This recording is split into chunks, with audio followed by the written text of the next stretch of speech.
ನಮಸ್ಕಾರ ಸ್ನೇಹಿತರೆ. 12 ಮೇ 2026 ನಮ್ಮ ದೇಶದ ಮೆಡಿಕಲ್ ಎಜುಕೇಷನ್ ಹಿಸ್ಟ್ರಿಯಲ್ಲಿ ಕರಾಳ ದಿನ.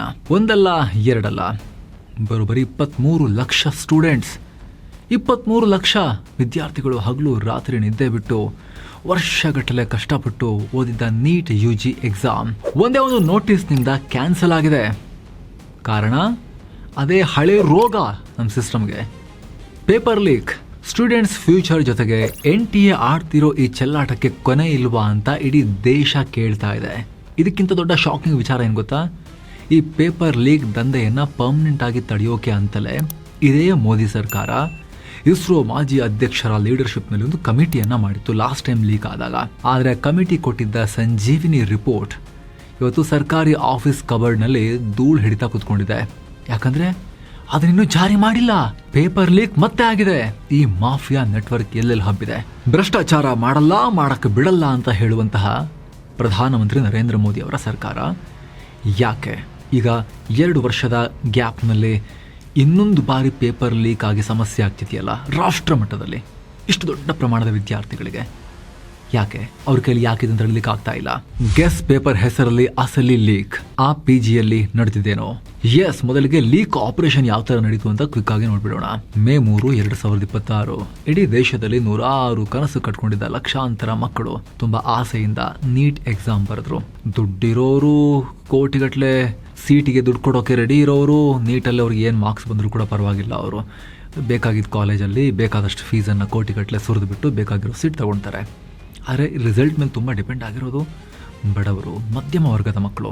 ಆದರೆ ಎಕ್ಸಾಮ್ ಆದ 9ನೇ ದಿನಕ್ಕೆ ಮೇ 12ಕ್ಕೆ NTA ಒಂದು ಸ್ಫೋಟಕ ವಿಚಾರವನ್ನು ಹೊರ ಹಾಕ್ತು. ನೋಡಿ, ಪೇಪರ್ ಲೀಕ್ ಆಗಿದೆ, ನಮ್ಮ ಗಮನಕ್ಕೆ ಬಂದಿದೆ, ಎಕ್ಸಾಮ್ ಕ್ಯಾನ್ಸಲ್ ಮಾಡ್ತಾ ಇದ್ದೀವಿ ಅಂತ ಹೇಳಿ ಕ್ಯಾನ್ಸಲ್ ಮಾಡಿ ಸುಮ್ಮನೆ ಕೈ ತೊಳ್ಕೊಂಡ್ಬಿಟ್ರು. ಇನ್ನೊಂದ್ಸಲ ಎಕ್ಸಾಮ್ ಬರೀರಿ ಅಂತ ಹೇಳಿ. ಹಾಗಿದ್ರೆ ಸ್ಕ್ಯಾಮ್ ಆಚೆ ಬಂದಿದ್ದು ಹೇಗೆ ಗೊತ್ತಾ? ಸರ್ಕಾರಿ ಏಜೆನ್ಸಿಗಳಿಂದ ಅಲ್ಲ, ವಿದ್ಯಾರ್ಥಿಗಳಿಂದ. ಇಡೀ ಲೀಕ್ ದಂಧೆಗೆ ಮೇನ್ ರೂಟ್ ಇರೋದೇ ರಾಜಸ್ಥಾನದ ಸಿಕರ್ ಅನ್ನೋ ಕೋಚಿಂಗ್ ಸೆಂಟರ್ನಲ್ಲಿ. ಎಕ್ಸಾಮ್ಗೂ ಮುಂಚೆನೆ ಅಲ್ಲಿನ ಕೆಲ PG ಹಾಸ್ಟೆಲ್ಗಳಲ್ಲಿ ಒಂದು ಗೆಸ್ ಪೇಪರ್ ಸಿಕ್ಕಾಪಟ್ಟೆ ಸರ್ಕ್ಯುಲೇಟ್ ಆಗ್ತಾ ಇತ್ತು, ಬಹಳ ಚರ್ಚೆ ಆಗ್ತಿತ್ತು ಅದ್ರ ಬಗ್ಗೆ. ವಾಟ್ಸಪ್, ಟೆಲಿಗ್ರಾಮ್ಗಳಲ್ಲಿ ಪೇಪರ್ ತುಂಬ ಶೇರ್ ಆಗ್ತಾ ಇತ್ತು. ಆಗ ಡೌಟ್ ಬಂದು ಅಲ್ಲಿನ ಮಕ್ಕಳು ಪೊಲೀಸರಿಗೆ ಇನ್ಫಾರ್ಮ್ ಮಾಡಿದ್ರು. ರಾಜಸ್ಥಾನದ ಸ್ಪೆಷಲ್ ಆಪರೇಷನ್ ಗ್ರೂಪ್ SOG ಪೊಲೀಸರಿಗೆ ಇನ್ಫಾರ್ಮೇಶನ್ ಹೋಯಿತು.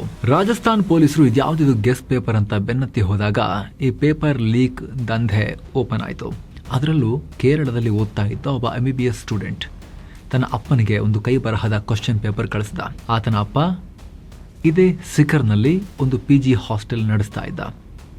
ಅಲ್ಲಿಂದಲೇ ಈ ಪೇಪರ್ ದಂಧೆಕೋರರ ಕೈ ಸೇರಿತ್ತು. ಅಂದ ಹಾಗೆ ಟೋಟಲ್ ಸುಮಾರು 410 ಕ್ವಶನ್ಸ್ ವಾಟ್ಸಪ್, ಟೆಲಿಗ್ರಾಮ್ಗಳಲ್ಲಿ ಸರ್ಕ್ಯುಲೇಟ್ ಆಗಿತ್ತು. ಸ್ಟಾರ್ಟಿಂಗ್ನಲ್ಲಿ ಪೊಲೀಸರು ಕೂಡ ಇದನ್ನು ಬರೀ ಗೆಸ್ ಪೇಪರ್ ಅಲ್ವಾ ಅಂತ ಲೈಟ್ ಆಗಿ ತಗೊಂಡಿದ್ರು. ಆದರೆ ಎಕ್ಸಾಮ್ ಮುಗಿದ ಮೇಲೆ ಕ್ವಶನ್ ಪೇಪರ್ ಜೊತೆ ಮ್ಯಾಚ್ ಮಾಡಿ ನೋಡಿದ್ರೆ ಇನ್ವೆಸ್ಟಿಗೇಷನ್ ಮಾಡ್ತಾ ಇದ್ದ ಅಧಿಕಾರಿಗಳೇ ಶಾಕ್ ಆಗಿಬಿಟ್ಟಿದ್ರು. ಆ ಗೆಸ್ ಪೇಪರ್ಗೂ ರಿಯಲ್ ಎಕ್ಸಾಮ್ ಪೇಪರ್ಗೂ 95 to 100% ಮ್ಯಾಚಿಂಗ್. ರಿಪೋರ್ಟ್ಸ್ ಪ್ರಕಾರ ಬಯಾಲಜಿಯಲ್ಲಿ 90ಕ್ಕೆ 90 ಕ್ವಶನ್ಸ್, ಕೆಮಿಸ್ಟ್ರಿಯಲ್ಲಿ 45ಕ್ಕೆ 35 questions same to same ditto original ಪೇಪರ್ನಲ್ಲಿ ಇದ್ದ ಹಾಗೇನೆ ಇದ್ವು. ಅಂದರೆ ಸುಮಾರು 135ರಿಂದ 140 ಕ್ವಶನ್ಸ್ ಎಕ್ಸಾಮ್ಗೂ ಮುಂಚೆನೇ ಲೀಕ್. ಫ್ರೀಯಾಗಿ ಸಿಗ್ತಾ ಇಲ್ಲ, ಪೇಮೆಂಟ್ ಮಾಫಿಯಾ, ಏಜೆಂಟ್ಗಳು, ಬ್ರೋಕರ್ಸ್ ಒಬ್ಬೊಬ್ಬ ಸ್ಟೂಡೆಂಟ್ ಹತ್ರನೂ ಬರೋಬ್ಬರಿ 10 ಲಕ್ಷದಿಂದ 25 ಲಕ್ಷ ರೂಪಾಯಿವರೆಗೂ ವಸೂಲಿ ಮಾಡಿದ್ದಾರೆ ಸ್ನೇಹಿತರೆ. ದುಡ್ಡು ಕೊಟ್ಟವರಿಗೆ ಕ್ವಶನ್ ಪೇಪರ್. ಆದರೆ ರಾತ್ರಿ ಹಗಲು ನಿದ್ದೆ ಬಿಟ್ಟು ಓದಿದ್ದ ಮಕ್ಕಳಿಗೆ ಫ್ಯೂಚರ್ ಕತ್ತಲಾಯಿತು. ಭುಗಿಲೆದ್ದ ಆಕ್ರೋಶ, ಶುರುವಾಯಿತು CBI ಬೇಟೆ. ಈ ಬೃಹತ್ ಕರಾಳ ದಂಧೆ ಹೊರಬೀಳ್ತಿದ್ದ ಹಾಗೆ ದೇಶಾದ್ಯಂತ ವಿದ್ಯಾರ್ಥಿಗಳ ಆಕ್ರೋಶ ಜೋರಾಯಿತು. ಶಾಸ್ತ್ರಿ ಭವನದ ಮುಂದೆ NSUI ಕಾರ್ಯಕರ್ತರು ಮುತ್ತಿಗೆ ಹಾಕಿದ್ದಾರೆ. ತಮಿಳುನಾಡು, ಕರ್ನಾಟಕ, ಕೇರಳ ಹೀಗೆ ದೇಶದ ಮೂಲೆ ಮೂಲೆಯಲ್ಲೂ ಕೂಡ ಸ್ಟೂಡೆಂಟ್ಸ್ ಬೀದಿಗಿಳಿದಿದ್ದಾರೆ. ಡಾಕ್ಟರ್ ಡಿಗ್ರಿ ಸೇಲ್ಗಿದೆ, NTA ಭ್ರಷ್ಟಾಚಾರದಿಂದ ನಮ್ಮನ್ನ ಕಾಪಾಡಿ. ಮೋದಿಜಿ, ಇದು ಏನಿದು, ನಿಮ್ ಕೈಲಿ ಆಗ್ತಾ ಇಲ್ವಾ? 2 ವರ್ಷದ ಅಂತರದಲ್ಲಿ ಇನ್ನೊಮ್ಮೆ ಪೇಪರ್ ಲೀಕ್ ಆಗಿದೆಯಲ್ವಾ? ಏನ್ ಮಾಡ್ತಿದೆ ನಿಮ್ ಸರ್ಕಾರ ಅಂತ ಜನ ಕೇಳ್ತಾ ಇದ್ದಾರೆ. ಮೋದಿ ಸರ್ಕಾರ ಕೂಡ ತಕ್ಷಣ ಈ ಕೇಸ್ನ CBIಗೆ ಒಪ್ಪಿಸಿದೆ. CBI ಎಂಟ್ರಿ ಕೊಡ್ತಿದ್ದ ಹಾಗೆ ರಾಜಸ್ಥಾನ, ಬಿಹಾರ, ಮಹಾರಾಷ್ಟ್ರ, ಉತ್ತರಾಖಂಡ್ ಸೇರಿ ಬರೋಬ್ಬರಿ 12ಕ್ಕೂ ಅಧಿಕ ಕಡೆ ಒಟ್ಟಿಗೆ ರೇಡ್ ಮಾಡಿದ್ದಾರೆ. ಸದ್ಯ ಹಲವು ಶಂಕಿತ ಬ್ರೋಕರ್ಸ್ ಅನ್ನ ಜೈಲಿಗೆ ಹಾಕಲಾಗಿದೆ. ಈ ಕೇಸಲ್ಲಿ ಇಲ್ಲಿವರೆಗೆ ಸುಮಾರು 15 ಜನ ಅರೆಸ್ಟ್ ಆಗಿದ್ದಾರೆ. ಮನೀಶ್ ಯಾದವ್ ಅನ್ನೋ ವ್ಯಕ್ತಿ ಕೇಸ್ನ ಮಾಸ್ಟರ್ ಮೈಂಡ್ ಅಂತ ಹೇಳಲಾಗ್ತಿದೆ. ಈತನನ್ನ ಕೂಡ ಬಂಧಿಸಲಾಗಿದೆ. ಇದರ ನಡುವೆ ವಿಪಕ್ಷಗಳು ಕೂಡ ಸರ್ಕಾರದ ಮೇಲೆ ಮುಗಿಬಿದ್ದಿದ್ದಾರೆ. ರಾಹುಲ್ ಗಾಂಧಿ ಅವರು ಮೋದಿ ಸರ್ಕಾರದ ಅಮೃತ ಕಾಲ ಈಗ ವಿಷಕಾಲ ಆಗಿದೆ ಅಂತ ಹೇಳಿದ್ರು. ತಮಿಳುನಾಡು ಮಾಜಿ ಸಿಎಂ MK ಸ್ಟಾಲಿನ್ ಈ ನೀಟ್ ಅನ್ನೋದೇ ದೊಡ್ಡ ಸ್ಕ್ಯಾಮ್ ಅಂತ ಹೇಳಿದ್ದಾರೆ. ಈ ಪೊಲಿಟಿಕಲ್ ಸ್ಟೇಟ್ಮೆಂಟ್ಸ್, ಅರೆಸ್ಟ್ಗಳು ಆಕ್ರೋಶಗೊಂಡಿರೋರನ್ನ ಸ್ವಲ್ಪ ಹೊತ್ತು ಡೈವರ್ಟ್ ಮಾಡಬಹುದು ಅಥವಾ ಸಮಾಧಾನ ಮಾಡಬಹುದು. ಆದರೆ ಸ್ಟೂಡೆಂಟ್ಸ್ ಕೇಳ್ತಿರೋದು ಆ ರಿಪೋರ್ಟ್ ಬಗ್ಗೆ. ಲಾಸ್ಟ್ ಟೈಮ್ ಆದಾಗ ತನಿಖೆ ಮಾಡಿದ್ರಲ್ಲ, ನೀವು ಕಮಿಟಿ ಮಾಡಿದ್ರಲ್ಲ, ಕಮಿಟಿ ರಿಪೋರ್ಟ್ ಕೊಟ್ಟಿತ್ತಲ್ಲ, ಸೊಲ್ಯೂಷನ್ಸ್ ನೋಡಿ ಇದಿದ್ದು ಈ ಥರ ಇದೆ, ಹಿಂಗೆ ಮಾಡಿದ್ರೆ ಇನ್ಮೇಲೆ ಪ್ರಾಬ್ಲಮ್ ಆಗಲ್ಲ ಅಂತ ಹೇಳಿ ಮೆಡಿಸಿನ್ ಕೊಟ್ಟಿದ್ರಲ್ಲ ಕಮಿಟಿಯವರು, ಅದನ್ನು ಇಂಪ್ಲಿಮೆಂಟ್ ಯಾಕೆ ಮಾಡಿಲ್ಲ? ಅದನ್ನು ಮಾಡಿದ್ರೆ ಪೇಪರ್ ಲೀಕ್ ಆಗ್ತಿರ್ಲಿಲ್ವಲ್ಲ ಅನ್ನೋ ಪ್ರಶ್ನೆಯನ್ನ ಕೇಳ್ತಿದ್ದಾರೆ. ಹಾಗಿದ್ರೆ ಪರಿಹಾರಗಳೇನು? ಅದನ್ನು ನೋಡೋ ಮುನ್ನ ನಿಮ್ಮಲ್ಲಿ ಒಂದು ಸಣ್ಣ ರಿಕ್ವೆಸ್ಟ್ ಸ್ನೇಹಿತರೆ. ಮಸ್ತ್ ಮಗ ಚಾನಲ್ನ ನಿಷ್ಪಕ್ಷಪಾತ ಕೆಲಸ ನಿಮಗೆ ಇಷ್ಟ ಆಗ್ತಾ ಇದ್ರೆ ವಿಡಿಯೋ ಕೆಳಗಡೆ ಇರೋ ಜಾಯಿನ್ ಬಟನ್ ಮೂಲಕ ನಮ್ಮ ಚಾನಲ್ ಮೆಂಬರ್ ಆಗಿ ನೀವು ಜಾಯಿನ್ ಆಗ್ಬೋದು. ಆಗ ಮಸ್ತ್ ಮಗ ಪ್ರೀಮಿಯಂ ಮೆಂಬರ್ಶಿಪ್ ಫ್ಯಾಮಿಲಿಯ ಸದಸ್ಯರಾಗಿ ಎಲ್ಲ ಎಕ್ಸ್ಕ್ಲೂಸಿವ್ ಮೆಂಬರ್ ಓನ್ಲಿ ವಿಡಿಯೋಸನ್ನು ನೀವು ನೋಡೋಕೆ ಶುರು ಮಾಡ್ಬೋದು. ಎಲ್ಲಕ್ಕಿಂತ ಮುಖ್ಯವಾಗಿ ನಿಮ್ಮ ಒಂದೊಂದು ಮೆಂಬರ್ಶಿಪ್ ಕೂಡ ನಮಗೆ ತುಂಬಾ ಮುಖ್ಯ. ನಮ್ಮ ತಂಡಕ್ಕೆ ನೀವು ಕೂಡ ಅತಿ ದೊಡ್ಡ ಶಕ್ತಿ. ಅದು ಆಸಕ್ತರು ಜಾಯಿನ್ ಬಟನ್ ಚೆಕ್ ಮಾಡಿ ಬನ್ನಿ, ಕಂಟಿನ್ಯೂ ಮಾಡೋಣ ಸ್ನೇಹಿತರೆ. ಪರಿಹಾರ ಕೈಲಿದ್ರು ಕಣ್ಮುಚ್ಚಿ ಕೂತಿದ್ದೇಕೆ ಸರ್ಕಾರ? ಆಗ್ಲೇ ಹೇಳಿದ ಹಾಗೆ ಮೊದಲ ಬಾರಿ ಅಲ್ಲ ಇದು. ಮೋದಿ ಸರ್ಕಾರದ ಅವಧಿಯಲ್ಲೇ ಲಾಸ್ಟ್ 3 years ತಗೊಂಡ್ರೆ ಇದು 2ನೇ ಸಲ ಆಗ್ತಿರೋದು. 2024ರಲ್ಲೂ ಕೂಡ ಇದೇ ರೀತಿ ನೀಟ್ ವಿವಾದ ಭುಗಿಲೆದ್ದಿತ್ತು. ಆಗ್ಲೂ ಕೂಡ ಬಿಹಾರದಲ್ಲಿ ಪೇಪರ್ ಲೀಕ್ ಆಗಿತ್ತು. ಅಗೇನ್ CBI ತನಿಖೆ ನಡೆದು ಹಲವರನ್ನ ಬಂಧಿಸಲಾಗಿತ್ತು. ಅಷ್ಟೇ ಅಲ್ಲ, ಆ ವರ್ಷ NTA 67 ಜನ ಟಾಪರ್ಸ್ಗೆ 720ಕ್ಕೆ 720 ಮಾರ್ಕ್ಸ್ ಕೊಟ್ಟಿತ್ತು. ಆನಂತರ ಚರ್ಚೆಯಾಗಿ ವಿವಾದ ಆದಾಗ ಇಲ್ಲೆಲ್ಲ ಗ್ರೇಸ್ ಮಾರ್ಕ್ಸ್ ಕೊಟ್ಟಿದ್ವಿ ಅಂತ ಹೇಳಿತ್ತು. ಇದು ಇಡೀ ದೇಶದಲ್ಲಿ ದೊಡ್ಡ ಗಲಾಟೆಗೆ ಕಾರಣ ಆಗಿತ್ತು. ಆಗ ಕೇಂದ್ರ ಸರ್ಕಾರ 22 ಜೂನ್ 2024ನೇ ತಾರೀಕು ಒಂದು ಹೈ ಲೆವೆಲ್ ಕಮಿಟಿ ರಚನೆ ಮಾಡಿತು. ಅದರ ಲೀಡರ್ಶಿಪ್ ಯಾರು ಗೊತ್ತಾ? ಇಸ್ರೋ ಮಾಜಿ ಅಧ್ಯಕ್ಷ ಡಾಕ್ಟರ್ ಕೆ ರಾಧಾಕೃಷ್ಣನ್ ಅವರಿಗೆ ಕೊಡಲಾಗಿತ್ತು. ಈ ಕಮಿಟಿಗೆ ಒಂದಿಷ್ಟು ಜವಾಬ್ದಾರಿ ಕೊಡಲಾಗಿತ್ತು. ಮುಖ್ಯವಾಗಿ ಪರೀಕ್ಷಾ ವ್ಯವಸ್ಥೆಯಲ್ಲಿ ಏನು ಚೇಂಜಸ್ ಮಾಡಿದ್ರೆ ಸರಿ ಹೋಗುತ್ತೆ ಅಂತ ಹೇಳಿ ಅಂತ. ಡೇಟಾ ಸೆಕ್ಯೂರಿಟಿ ಕಾಪಾಡೋದು ಹೇಗೆ, ಈ NTA ಸಂಸ್ಥೆಯನ್ನು ಹೇಗೆ ರಿಪೇರಿ ಮಾಡಬೇಕು, ಈ ಪೇಪರ್ ಲೀಕನ್ನು ಕಾಯಂ ಆಗಿ ತಡೆಯೋದು ಹೇಗೆ, ಸ್ಟಡಿ ಮಾಡಿ ರಿಪೋರ್ಟ್ ಕೊಡಿ ಅಂತ ಸರ್ಕಾರ ಕೇಳಿತ್ತು. ರಾಧಾಕೃಷ್ಣನ್ ಅವರ ಸಮಿತಿ ಸ್ಟಡಿ ಮಾಡಿ ಪರೀಕ್ಷಾ ವ್ಯವಸ್ಥೆಯ ಲೂಪ್ ಹೋಲ್ಸನ್ನು ಹುಡುಕಿ ಒಂದು ಅದ್ಭುತವಾದ ರಿಪೋರ್ಟ್ ಕೊಟ್ಟಿತ್ತು. ಆದರೆ ದುರಂತ ಅಂದರೆ ಆ ರಿಪೋರ್ಟ್ ಈಗ ಶಿಕ್ಷಣ ಸಚಿವಾಲಯದ ಕಬರ್ಡ್ನಲ್ಲಿ ಧೂಳು ಹಿಡಿತಾ ಇದೆ. ಧರ್ಮೇಂದ್ರ ಪ್ರಧಾನ್ ಅವರದನ್ನು ಅಡಿ ಹಾಕೊಂಡು ಮೇಲೆ ಕೂತ್ಕೊಂಡಿದ್ದಾರೆ. ಲೀಕ್ ತಡೆಯಲು ಇತ್ತು ಆ 2 ಬ್ರಹ್ಮಾಸ್ತ್ರಗಳು. ಸ್ನೇಹಿತರೆ, ಕಮಿಟಿ ಕೊಟ್ಟಿದ್ದ ಮೊದಲನೇ ಸಜೆಷನ್ 2 ಟೈರ್ ಎಕ್ಸಾಮ್ ಸಿಸ್ಟಮ್. ಅಂದರೆ ನೀಟ್ ಎಕ್ಸಾಮನ್ನು ಒಂದೇ ಏಟಿಗೆ ಮಾಡಬೇಡಿ, JEE ರೀತಿ 2 ಹಂತಗಳಲ್ಲಿ ಮಾಡಿ ಅಂತ ಹೇಳಿತ್ತು. ಮೊದಲು ಪ್ರಿಲಿಮ್ಸ್, ಅದರಲ್ಲಿ ಪಾಸ್ ಆದವರಿಗೆ ಮೇನ್ಸ್. ಯಾಕೆ ಹೀಗೆ? ಯಾಕಂದರೆ ಒಂದೇ ದಿನ 23 ಲಕ್ಷ ಜನರಿಗೆ ಎಕ್ಸಾಮ್ ಮಾಡೋದು ದೊಡ್ಡ ರಿಸ್ಕ್. ಪ್ರಿಲಿಮ್ಸ್ ಮಾಡಿದ್ರೆ ಅಲ್ಲಿ ಅರ್ಹತೆ ಇರೋರು ಮಾತ್ರ ಫೈನಲ್ ಎಕ್ಸಾಮ್ ಬರೀತಾರೆ. ಕ್ಯಾಂಡಿಡೇಟ್ಸ್ ಕಮ್ಮಿ ಆದರೆ ಎಕ್ಸಾಮ್ ಮಾನಿಟರ್ ಮಾಡೋದು ಕೂಡ ಈಸಿ ಮತ್ತು ಮಾಫಿಯಾಗಳಿಗೆ ಪೇಪರ್ ಲೀಕ್ ಮಾಡೋದು ಕಷ್ಟ ಆಗುತ್ತೆ ಅನ್ನೋದು ಅವ್ರ ಸಜೆಷನ್ ಆಗಿತ್ತು. ಒಳ್ಳೆ ಐಡಿಯಾ ಆಗಿತ್ತು.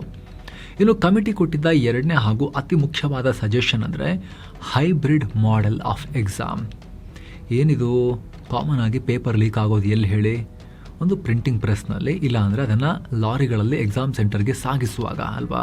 ಇದನ್ನೇ ಕಟ್ ಮಾಡೋಕೆ ಕಮಿಟಿ ಈ ಐಡಿಯಾ ಕೊಟ್ಟಿತ್ತು. ಈ ಸಿಸ್ಟಮ್ನಲ್ಲಿ ಸ್ಟೂಡೆಂಟ್ಸ್ಗೆ ಕ್ವಶನ್ ಪೇಪರ್ ಪ್ರಿಂಟ್ ಆಗಿ ಬರಲ್ಲ. ಬದಲಾಗಿ ಎಕ್ಸಾಮ್ ಹಾಲಲ್ಲಿ ಅವರ ಮುಂದಿರೋ ಕಂಪ್ಯೂಟರ್ ಸ್ಕ್ರೀನ್ ಮೇಲೆ ಡಿಜಿಟಲ್ ಆಗಿ ಕ್ವಶನ್ ಪೇಪರ್ ಕಾಣಿಸುತ್ತೆ. ಆದರೆ ಅವರು ಆನ್ಸರ್ಸ್ನ ಪೆನ್ ಯೂಸ್ ಮಾಡಿ OMR ಶೀಟ್ನಲ್ಲೇ ಮಾರ್ಕ್ ಮಾಡಬೇಕು. ಇದರಿಂದ ಟ್ರಕ್ನಲ್ಲಿ ಸಾಗಿಸೋದು, ಗೋಡೌನಲ್ಲಿ ಭದ್ರವಾಗಿಡೋದು, ಯಾವ ಹೆಡ್ಡೇಕ್ ಇಲ್ಲ. ಎಕ್ಸಾಮ್ ಶುರುವಾಗೋ ಜಸ್ಟ್ 2 ನಿಮಿಷ ಮುಂಚೆ ಅಷ್ಟೇ ಎನ್ಕ್ರಿಪ್ಟೆಡ್ ಡೇಟಾ ಮೂಲಕ ಸ್ಕ್ರೀನ್ ಮೇಲೆ ಪೇಪರ್ ಕಾಣಿಸುತ್ತೆ. ಈ ಸಿಸ್ಟಮ್ ಜಾರಿ ಆದರೆ ಪೇಪರ್ ಲೀಕ್ ಅನ್ನೋ ಮಾತೇ ಬರ್ತಾ ಇರಲಿಲ್ಲ. ಆದರೆ ಗವರ್ಮೆಂಟ್ ಇದನ್ನ ಜಾರಿ ಮಾಡೇ ಇಲ್ಲ. ಪ್ರೈವೇಟ್ ಏಜೆನ್ಸಿಗಳ ಕೈಯಲ್ಲಿ NTA ರಿಮೋಟ್. ಸ್ನೇಹಿತರೆ, ಎಕ್ಸಾಮ್ ಸೆಂಟರ್ಸ್ ಬಗ್ಗೆ ಕೂಡ ಕಮಿಟಿ ಸ್ಟ್ರಿಕ್ಟ್ ಆಗಿ ವಾರ್ನಿಂಗ್ ಅನ್ನ ಕೊಟ್ಟಿತ್ತು. ಕಾಮನ್ ಆಗಿ NTA ಏನು ಮಾಡುತ್ತೆ, ಎಕ್ಸಾಮ್ ಬರೋಕ್ಕೂ ಮುಂಚೆ ಪ್ರೈವೇಟ್ ಸ್ಕೂಲ್ ಕಾಲೇಜ್ಗಳಿಗೆ ಎಕ್ಸಾಮ್ ಸೆಂಟರ್ ಜವಾಬ್ದಾರಿ ಕೊಟ್ಬಿಡುತ್ತೆ. ಇದರಿಂದ ಅಲ್ಲಿರೋ ಸ್ಟಾಫ್ ದುಡ್ಡಿಗೆ ಸೇರ್ ಆಗೋ ಚಾನ್ಸಸ್ ಇರುತ್ತಲ್ವಾ? ಹಾಗಾಗಿ ಯಾವುದೇ ಕಾರಣಕ್ಕೂ ಪ್ರೈವೇಟ್ ಸೆಂಟರ್ಸ್ಗೆ ಎಕ್ಸಾಮ್ ನಡೆಸೋ ಜವಾಬ್ದಾರಿ ಕೊಡಬಾರ್ದು ಅಂತ ಕಮಿಟಿ ಹೇಳಿತ್ತು. ದೇಶಾದ್ಯಂತ ಕೇವಲ ಸರ್ಕಾರಿ ಶಾಲಾ ಕಾಲೇಜುಗಳನ್ನೇ ಬಳಸಿ, ಅಗತ್ಯ ಬಿದ್ದರೆ ದೇಶದಲ್ಲಿ 1,000 ಹೈ ಸೆಕ್ಯೂರಿಟಿ ಸರ್ಕಾರಿ ಎಕ್ಸಾಮ್ ಸೆಂಟರ್ಸ್ ಅನ್ನೇ ಕಟ್ಟಿಬೇಕಾದ್ರೆ ಅದಕ್ಕೇನು ಭಾಳ ಖರ್ಚಾಗುತ್ತೆ ಒಂದ್ಸಲಿ ಅಲ್ವಾ, ಆಗ್ಬಿಡ್ಲಿ ಅಂತ ಸಜೆಷನ್ ಕೊಟ್ಟಿದ್ರು. ಆದರೆ NTA ಈ ಮಾತನ್ನ ಕೇಳಲೇ ಇಲ್ಲ. ಅಷ್ಟು ಮಾತ್ರ ಅಲ್ಲ, ಕಮಿಟಿ ಈ ನ್ಯಾಷನಲ್ ಟೆಸ್ಟಿಂಗ್ ಏಜೆನ್ಸಿಯ ಔಟ್ಸೋರ್ಸಿಂಗ್ ಮಾಡೆಲ್ ಬಗ್ಗೆ ಕೂಡ ಆಕ್ಷೇಪ ವ್ಯಕ್ತಪಡಿಸಿತ್ತು. NTA ಹೆಸರಿಗೆ ಮಾತ್ರ ಸರ್ಕಾರಿ ಸಂಸ್ಥೆ, ಒಳಗಡೆ ಸಾಫ್ಟ್ವೇರ್ ನೋಡ್ಕೊಳ್ಳೋಕೆ ಒಂದು ಪ್ರೈವೇಟ್ ಕಂಪನಿ ಇದೆ, ಲಾಜಿಸ್ಟಿಕ್ಸ್ ನೋಡ್ಕೊಳ್ಳೋಕೆ ಮತ್ತೊಂದು ಪ್ರೈವೇಟ್ ಕಂಪನಿ ಇದೆ, ಪೇಪರ್ ಸಾಗಿಸೋಕೆ ಮತ್ತೊಂದು ಥರ್ಡ್ ಪಾರ್ಟಿ ಏಜೆನ್ಸಿ ಇದೆ. ಈ ಔಟ್ಸೋರ್ಸಿಂಗ್ ಅನ್ನ ಕೂಡಲೇ ನಿಲ್ಲಿಸಿ NTAಗೆ ತನ್ನದೇ ಆದ ಖಾಯಂ ಸಿಬ್ಬಂದಿಯನ್ನು ನೇಮಕ ಮಾಡಿಕೊಳ್ಳಿ, ಅದನ್ನೊಂದು ಬಲಿಷ್ಠವಾದ ಶಾಸನಬದ್ಧ ಸಂಸ್ಥೆಯನ್ನಾಗಿ ಬದಲಾಯಿಸಿ ಅಂತ ಕಮಿಟಿ ವರದಿ ಕೊಟ್ಟಿತ್ತು. ಆದರೆ ಅಗೇನ್ ಮೋದಿ ಸರ್ಕಾರ ಜಾರಿ ಮಾಡಲೇ ಇಲ್ಲ. ಈ ನಿರ್ಲಕ್ಷ್ಯ ಹಾಗೂ ಭ್ರಷ್ಟಾಚಾರಕ್ಕೆ ಅತಿ ದೊಡ್ಡ ಸಾಕ್ಷ್ಯವೇ ಈಗ ರಾಜಸ್ಥಾನದ PGಯಿಂದ ಲೀಕ್ ಆದ ನೀಟ್ ಪೇಪರ್. ಪರಿಹಾರ ಬೇಕು, ರಾಜಕೀಯ ನಾಟಕ ಅಲ್ಲ. ಈಗ ತನಿಖೆ ನಡೀತಾ ಇದೆ, ಅರೆಸ್ಟ್ಗಳಾಗ್ತಾ ಇದೆ. ಆದರೆ ಅಸಲಿ ಅಪರಾಧಿ ರಾಜಸ್ಥಾನದಲ್ಲಿ ಪೇಪರ್ ಲೀಕ್ ಮಾಡಿದ ಮಾಫಿಯಾ ಮಾತ್ರ ಅಲ್ಲ. 2 ವರ್ಷದ ಹಿಂದೆ ಲೀಕ್ ಆಗಿತ್ತಲ್ವಾ, ಆವಾಗಲೇ ವಾರ್ನಿಂಗ್ ಸೈನ್ ಸಿಕ್ಕಿತ್ತಲ್ವಾ, ತಜ್ಞರು ತನಿಖೆ ಮಾಡಿಬಿಟ್ಟು ರಿಪೋರ್ಟ್ ಕೊಟ್ಟಿದ್ರಲ್ವ ನಿಮಗೆ ಏನು ಮಾಡಬೇಕು ಅಂತ ಹೇಳಿ. ಅದು ಕೈಲಿದ್ರು ಕೂಡ ಅದನ್ನ ಜಾರಿ ಮಾಡದೇ ಇರೋ ಕೇಂದ್ರ ಸರ್ಕಾರವೇ ಅತಿ ದೊಡ್ಡ ಜವಾಬ್ದಾರ. ಇದರಲ್ಲಿ ಶಿಕ್ಷಣ ಸಚಿವರೇ, ಧರ್ಮೇಂದ್ರ ಪ್ರಧಾನ್ ಅವರೇ, ನಿಮ್ಮನ್ನ ಕೂಡ ಅಪರಾಧಿ ಅಂತ ಕರಿಬೇಕಾಗತ್ತೆ. ಎಕ್ಸ್ಪರ್ಟ್ಸ್ ಕೊಟ್ಟಿರೋ ಸಲಹೆಯನ್ನ ಸರ್ಕಾರ ಕೇವಲ ಫೈಲ್ ನಲ್ಲಿ ಕಬರ್ಡ್ ನಲ್ಲಿ ಭದ್ರ ಮಾಡಿಟ್ರೆ ಹಿಂಗೆ ಆಗೋದು.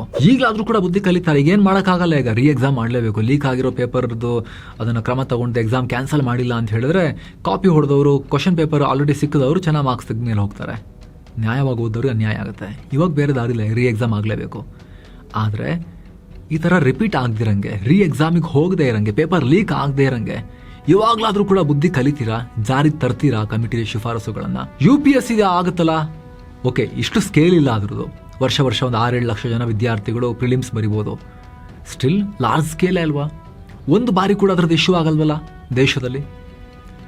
ಶಿಸ್ತುಬದ್ಧವಾಗಿ ನಡೆಯುತ್ತಲ್ವಾ UPSCದು. ಆ ರೀತಿ ಸಮಥಿಂಗ್ ಯಾಕೆ ನೀವು ಒಂದು ಮಾಡೆಲ್ನ ಟ್ರೈ ಮಾಡಬಾರ್ದು ಇದಕ್ಕೂ ಕೂಡ? ಈ ಕಮಿಟಿ ಶಿಫಾರಸುಗಳನ್ನು ಯಾಕೆ ಜಾರಿಗೆ ತರಬಾರ್ದು?